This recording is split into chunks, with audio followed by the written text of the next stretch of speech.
प्यारे विद्यार्थियों नमस्कार। स्वागत है आप सभी का आपके अपने YouTube चैनल पर। तो आज की क्लास में दोस्तों हम बात करने वाले हैं BSTC 2025 का एग्जाम के लिए और चतुर्थ श्रेणी परीक्षा के लिए दोस्तों राजस्थान जीके के ऐसे प्रश्न हैं जो कि आपकी परीक्षा के लिए मोस्ट इंपॉर्टेंट होने वाले हैं। BSTC 2025 के लिए दोस्तों नोटिफिकेशन बहुत ही जल्द आपका निकलने वाला है। ऐसे में जो भी छात्र छात्र तैयारी कर रहे हैं दोस्तों, डेली क्लासेज आपको अटेंड करनी है। किसी भी टाइम दोस्तों आपका नोटिफिकेशन जो है डिक्लेयर किया जा सकता है, तो क्लास को आपको एंड तक वॉच करना है। बिना किसी देर के क्लास को शुरू करते हैं। पहला प्रश्न आपसे पूछा गया है, किस नदी को वशिष्ठ नदी कहा जाता है? ऑप्शन है जोजड़ी, बनास, चंबल या फिर माही। जल्दी से पहले प्रश्न का राइट आंसर बताइए। सभी को आंसर बताना है कौन सा ऑप्शन इसका बिल्कुल करेक्ट आंसर हो जाएगा। वशिष्ठ नदी के नाम से किस नदी को जाना जाता है? तो राइट आंसर की बात करें, देखिए वशिष्ठ नदी या फिर वर्णासा नदी या फिर हिंदी में कहे वन की आशा, तो आपके बनास नदी को कहा जाता है, जिसका उद्गम आपके राजस्थान की खमनौर की पहाड़ी से होता है। दूसरा ऑप्शन इसका बिल्कुल करेक्ट आंसर है। प्रसिद्ध जो बिसलपुर बांध है टोंक के अंदर, वो भी आपके बनास नदी पर ही स्थित है, यह भी आपको ध्यान में रखना है। चलिए अगला प्रश्न देखिए।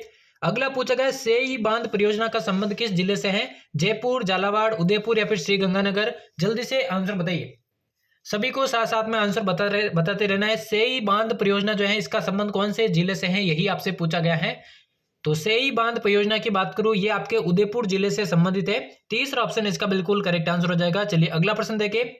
अगला पूछा गया, विश्व में जस्ता गलाने के प्राचीनतम स्थल के रूप में चिन्हित स्थान कौन सा है? राजपुरा दरीबा, खो दरीबा, रामपुरा आगुचा या फिर जावर। जल्दी से इसका आंसर बताइए। विश्व में जस्ता गलाने के प्राचीनतम जो स्थल के रूप में चिन्हित स्थान है वो कौन सा है, यही आप सभी से पूछा गया है। तो करेक्ट आंसर बताना आप सभी को। तो इसके राइट आंसर की बात करें दोस्तों, जावर, जो कि आपके उदयपुर के अंदर स्थित है। चौथा ऑप्शन जिसने भी सही किया उन सभी का बिल्कुल करेक्ट आंसर हो जाएगा। चलिए अगला प्रश्न देखिए। अगला देखिए पूछा गया, स्पिन फेड की स्थापना कब की गई थी? 1992, 1993, 1991 या फिर 1994। जल्दी से सभी इसका आंसर बताइए। जो स्पिन फेड है दोस्तों, इसकी स्थापना आपके कब की गई थी? इंपॉर्टेंट प्रश्न है दोस्तों, काफी बार एग्जाम के अंदर पूछा गया है। तो इसकी स्थापना आपके 1993 के अंदर की गई। दूसरा ऑप्शन इसका बिल्कुल राइट आंसर हो जाएगा। अगला प्रश्न देखिए पूछा गया, प्रताप की मृत्यु किस स्थान पर हुई थी? गोगुंदा, चूलिया, चावंड या फिर खमनौर। जल्दी से सभी आंसर बताइए, इसका क्या हो जाएगा। महाराणा प्रताप की मृत्यु किस स्थान पर हुई थी, यही आपसे पूछा गया है। तो सभी विद्यार्थी करेक्ट आंसर बताइए इसका। तो महाराणा प्रताप की मृत्यु के बारे में बात करूं, 1597 में देखिए इन्होंने अपनी देह जो है वो चावंड नामक स्थान पर त्यागी थी, ठीक है ना। चावंड नामक स्थान पर त्यागी थी। तो तीसरा ऑप्शन इसका बिल्कुल करेक्ट आंसर हो जाएगा। जबकि इनकी छतरी के बारे में अगर आपसे पूछे तो बांडोली गांव में इनकी छतरी बनी हुई है और चावंड में इन्होंने अपनी देह त्यागी थी 1597 में। ये आपको ध्यान में रखना है। चलिए अगला प्रश्न देखिए। अगला देखिए पूछा गया, प्रताप नामक साप्ताहिक पत्र का प्रकाशन कहां से किया गया? कानपुर, जयपुर, अजमेर या फिर कोटा। जल्दी से सभी इसका आंसर बताइए, कौन सा ऑप्शन करेक्ट आंसर हो जाएगा। प्रताप नामक साप्ताहिक पत्र का प्रकाशन कहां से किया गया, यही आपसे पूछा गया है। तो जल्दी से सभी इसका आंसर बताइए। तो प्रताप की बात करूं, इसका प्रकाशन आपके कानपुर से किया गया था। पहला ऑप्शन इसका बिल्कुल करेक्ट आंसर हो जाएगा। अगला देखें। अगला पूछा गया है, राजस्थान में सर्वाधिक क्षेत्रफल वाला भौतिक प्रदेश कौन सा है? अरावली, हाड़ौती प्रदेश, पूर्वी मैदान या फिर थार का मरुस्थल। जल्दी से आंसर बताइए। और डेली देखिए इसी तरह की आपकी क्लासेज चैनल पर देखने को मिलेगी, जिससे पूरी आपकी BSTC की तैयारी इसी चैनल पर हो जाएगी। इसलिए चैनल को जरूर से सब्सक्राइब कर देना। 50 प्रश्न आपके राजस्थान जीके से संबंधित पूछे जाएंगे BSTC में, जो कि 150 नंबर के होने वाले हैं। और इसमें देखिए आपके राजस्थान जीके के अलावा देखिए 5 प्रश्न करंट अफेयर के भी, जो राजस्थान करंट अफेयर के प्रश्न हैं उनको भी सम्मिलित किया गया है, जिससे बेहतरीन तैयारी आपकी हो जाएगी। तो सबसे ज्यादा क्षेत्रफल वाला जो भौतिक प्रदेश है वो हो जाएगा आपका थार का मरुस्थल, जो कि राजस्थान का लगभग 61% भूभाग पर फैला हुआ है। चलिए अगला प्रश्न देखिए। अगला पूछा गया, मकराना श्रेणी किस खनिज के लिए प्रसिद्ध है? जिप्सम, संगमरमर, फ्लोराइड या फिर कोयला। जल्दी से सभी इसका आंसर बताइए। मकराना श्रेणी कौन से खनिज के लिए प्रसिद्ध है, यही आप सभी से पूछा गया है। तो मकराना श्रेणी की बात करूं, ये देखिए आपके संगमरमर पत्थर के लिए प्रसिद्ध है। दूसरा ऑप्शन इसका बिल्कुल करेक्ट आंसर हो जाएगा। अगला देखिए पूछा गया, रेगिस्तान मार्च को आगे बढ़ने से रोकने का कार्य कौन करता है? परीक्षा में सवाल आता है कि रेगिस्तान मार्च किसे कहते हैं, तो रेगिस्तान का आगे बढ़ना रेगिस्तान मार्च कहलाता है। लेकिन इसको आगे बढ़ने से कौन रोकता है? तो मरुस्थल, मैदान, पठार या फिर अरावली। जल्दी से आंसर बताइए। तो रेगिस्तान मार्च को आगे बढ़ने से रोकने का जो कार्य है वो आपके अरावली पर्वतमाला करती है। चौथा ऑप्शन इसका बिल्कुल करेक्ट आंसर हो जाएगा। अगला प्रश्न देखिए। अगला पूछा गया, सामाजिक सुधार के लिए जम्मा जागरण अभियान किस लोक देवता के द्वारा चलाया गया था? तेजाजी, गोगाजी, देवनारायण जी या फिर रामदेव जी। तो जल्दी से सभी इसका आंसर बताइए, कौन सा ऑप्शन करेक्ट आंसर हो जाएगा। जम्मा जागरण जो अभियान है कौन सी लोक देवता के द्वारा चलाया गया था, यही आप सभी से पूछा गया है।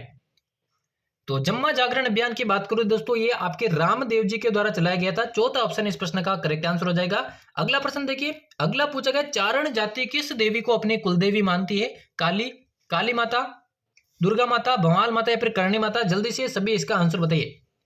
जो चारण जाति है दोस्तों, कौन सी देवी को अपनी कुलदेवी मानती है? तो करणी माता। करणी माता जिनका मंदिर आपके देशनौ के अंदर स्थित है, न केवल चारण जाति की बल्कि बीकानेर के राठौड़ों की भी कुलदेवी मानी जाती है। ये भी आपको ध्यान में रखना है कि कौन सी ऐसी देवी है जो कि चारण जाति की भी कुलदेवी है और बीकानेर के राठौड़ों की कुलदेवी है, वो हो जाएगी आपकी करणी माता। चौथा ऑप्शन करेक्ट आंसर हो जाएगा। चलिए अगला प्रश्न देखिए, अगला पूछा गया हिंदू देवी देवताओं का अजायब घर किसे माना जाता है? सिटी पैलेस, आमेर, विजय स्तंभ या फिर ओशिया? जल्दी से सभी इसका आंसर बताइए। हिंदू देवी देवताओं का अजायब घर किसको माना जाता है, यही आपसे पूछा गया है।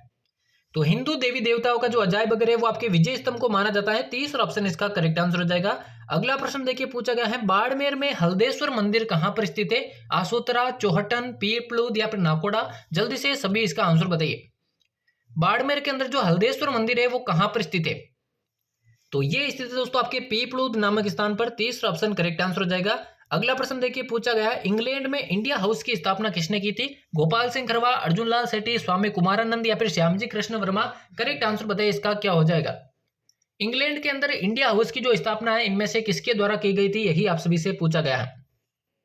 तो इंग्लैंड में इंडिया हाउस की स्थापना आपके श्यामजी कृष्ण वर्मा द्वारा की गई। चौथा ऑप्शन करेक्ट आंसर हो जाएगा। अगला देखिए, अगला पूछा गया महाराणा प्रताप की छतरी कहां पर स्थित है? पिछले एक प्रश्न में इसकी चर्चा हमने कर ली। बांडोली, मांडल, घेटोर या फिर बूंदी? तो करेक्ट आंसर बताइए। तो महाराणा प्रताप की जो छतरी है वो देखिए बांडोली के अंदर स्थित है, जबकि इनकी मृत्यु आपके चावंड नामक स्थान पर हुई थी। तो चलिए बढ़ते अगले प्रश्न की ओर। अगला देखिए, पूछा गया मत्स्य संघ का उद्घाटन कब हुआ था? 1 अप्रैल 1948, 25 मार्च 1948, 31 मार्च 1948 या फिर 18 मार्च 1948? करेक्ट आंसर बताइए। देखिए मत्स्य संघ में देखिए 4 प्रमुख रियासतें जो है सम्मिलित होती है, जिसे आप ABCD नाम से याद रख सकते हैं। ए से अलवर, बी से भरतपुर, सी से करौली, डी से धौलपुर, ये 4 रियासत मत्स्य संघ में शामिल हुई थी और इसका उद्घाटन 18 मार्च 1948 को भरतपुर के लोहागढ़ दुर्ग में किया गया था। चौथा ऑप्शन इसका राइट आंसर हो जाएगा। चलिए अगला प्रश्न देखिए, अगला पूछा गया महामारू मंदिर निर्माण वास्तुशैली के संरक्षक कौन थे? परमार, गुहिल, चौहान या फिर प्रतिहार? जल्दी से सभी विद्यार्थी इस प्रश्न का आंसर बताइए। महामारू मंदिर निर्माण वास्तुशैली के संरक्षक इनमें से कौन थे, यही आपसे पूछा गया है। तो इस शैली के जो संरक्षक थे वो देखिए आपके प्रतिहार थे। चौथा ऑप्शन करेक्ट आंसर हो जाएगा। अगला प्रश्न देखिए, पूछा गया राजस्थान का बांकली बांध किस नदी पर बना हुआ है? लूणी नदी, बनास नदी, सूखड़ी नदी या फिर जोजड़ी नदी? करेक्ट आंसर बताइए इसका क्या हो जाएगा। ये बांकली बांध कहां पर है? तो ये जालोर के अंदर निर्मित है। यहाँ पर नदी पूछी गई कौन सी नदी पर निर्मित है, तो ये सूखड़ी नदी हो जाएगी करेक्ट आंसर। तीसरा ऑप्शन। चलिए अगला प्रश्न देखिए, अगला पूछा गया राजस्थान का प्रथम राष्ट्रीय उद्यान कौन सा है? मुकुंदरा हिल्स, सरिस्का, केवलादेव या फिर रणथंभौर? जल्दी से सभी विद्यार्थी इसका आंसर बताइए। राजस्थान का प्रथम राष्ट्रीय उद्यान इनमें से कौन सा है? तो राजस्थान में देखिए 3 ही राष्ट्रीय उद्यान है। पहला देखिए कौन सा है? पहला हो जाएगा आपका रणथंभौर राष्ट्रीय उद्यान, दूसरा आपका केवलादेव राष्ट्रीय उद्यान और तीसरा मुकुंदरा हिल्स राष्ट्रीय उद्यान। ये इसका करेक्ट आंसर हो जाएगा। तो पहला हो जाएगा आपका रणथंभौर, चौथा ऑप्शन। चलिए अगला प्रश्न देखिए, अगला देखिए पूछा गया राजस्थान का प्रथम पारिस्थितिकी मित्र संभाग कौन सा है? बांसवाड़ा, डूंगरपुर, माउंट आबू या फिर उदयपुर? करेक्ट आंसर बताइए। बहुत ही बेहतरीन प्रश्न ये होने वाला है और आखिर में 5 प्रश्न आपको करंट अफेयर से भी जो है मिलेंगे। तो राजस्थान का प्रथम पारिस्थितिकी मित्र संभाग जो है माउंट आबू हो जाएगा, तीसरा ऑप्शन। चलिए अगला प्रश्न देखिए, अगला देखिए पूछा गया राजस्थान में राज्य मंत्री परिषद में मंत्रियों की अधिकतम संख्या कितनी हो सकती है? 12, 15, 30 या फिर 25? जल्दी से सभी इसका आंसर बताइए। राजस्थान की मंत्री परिषद में मंत्रियों की अधिकतम संख्या कितनी हो सकती है, यही आप सभी से पूछा गया।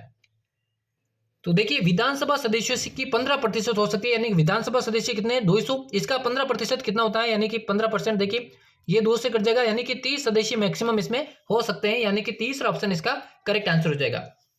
आगे के दो देखिए जो भी प्रश्न है वो देखिए आपके राजस्थान करंट अफेयर से संबंधित होने वाले हैं। तो चलिए अगला प्रश्न देखिए, अगला प्रश्न पूछा गया वर्तमान में राज्य कर्मचारी चयन बोर्ड के अध्यक्ष कौन है? सीताराम जाट, ललित मीणा, मेजर जनरल आलोक राज या फिर मदन दिलावर? करेक्ट आंसर बताइए कमेंट बॉक्स में। राजस्थान कर्मचारी चयन बोर्ड के अध्यक्ष कौन है? डेली के 4 प्रश्न हर क्लास में आपको मिलने वाले हैं करंट अफेयर के, जिससे बेहतरीन तैयारी आपको हो जाएगी। तो राजस्थान राज्य कर्मचारी चयन बोर्ड के अध्यक्ष आपके मेजर जनरल आलोक राज हो जाएंगे, तीसरा ऑप्शन। चलिए अगला प्रश्न देखिए, अगला देखिए पूछा गया है हाल ही में विश्व पैरा थ्रोबॉल महासंघ की अध्यक्ष कौन बनी है? अवनी लेकरा, निर्मला रावत, दिव्य कीर्ति सिंह राठौड़ या फिर मोना अग्रवाल? जल्दी से इसका आंसर बताइए। हाल ही में विश्व पैरा थ्रोबॉल महासंघ की अध्यक्ष कौन बनी है? तो मोना अग्रवाल को 2024 का अर्जुन पुरस्कार देने की घोषणा की गई है, लेकिन विश्व पैरा थ्रोबॉल महासंघ की जो अध्यक्ष है वो निर्मला रावत बनी है, दूसरा ऑप्शन इसका करेक्ट आंसर हो जाएगा। अगला पूछा गया राजस्थान का पवन ऊर्जा उत्पादन क्षमता में दिसंबर 2024 तक कौन सा स्थान है, प्रथम, द्वितीय, तृतीय या फिर पांचवा। बहुत ही इंपॉर्टेंट प्रश्न, तो एग्जाम में सीधा ये टपकने वाला है। पवन ऊर्जा उत्पादन क्षमता में राजस्थान का स्थान कौन सा है दिसंबर 2024 तक, तो इसका स्थान आपके पांचवा स्थान है। चौथा ऑप्शन इसका बिल्कुल राइट आंसर हो जाएगा।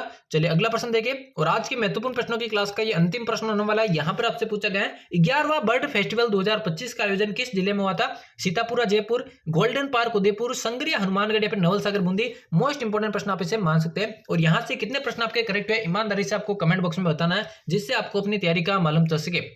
तो 11वां जो बर्ड फेस्टिवल है 2025, इसका आयोजन आपके उदयपुर के गोल्डन पार्क में हुआ था, यानी कि दूसरा ऑप्शन इसका राइट आंसर हो जाएगा। तो यहाँ पर हमारे राजस्थान जी के बीएसटीसी 2025 के लिए इंपॉर्टेंट प्रश्नों की क्लास समाप्त होती है। उम्मीद करता हूँ क्लास आप सभी को पसंद आई होगी। डेली इसी तरह की क्लासेस आपको चैनल पर देखने को मिलेगी। तो चैनल को अभी तक सब्सक्राइब नहीं किया है तो सब्सक्राइब करके बेल आइकन को प्रेस कर दे। तो मिलते किसी और नई क्लास में, तब तक लेते हैं आप सभी से अलविदा, धन्यवाद।